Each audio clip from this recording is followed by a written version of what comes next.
PM Shri പദ്ധതിയുമായി ബന്ധപ്പെട്ട്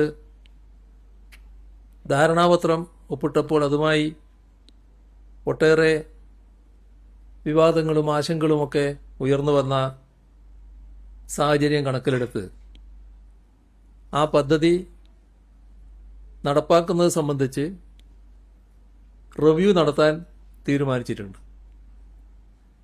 ഈ കാര്യം പരിശോധിച്ച് റിപ്പോർട്ട് ലഭ്യമാക്കുന്നതിന് 7 അംഗങ്ങളുള്ള ഒരു മന്ത്രിസഭാ ഉപസമിതിയും രൂപീകരിച്ചിട്ടുണ്ട്. PMC നടപ്പാക്കുന്നതുമായി ബന്ധപ്പെട്ടുള്ള തുടർ നടപടികൾ ഈ റിപ്പോർട്ട് വരുന്നതുവരെ നിർത്തിവെക്കുന്നതാണ്.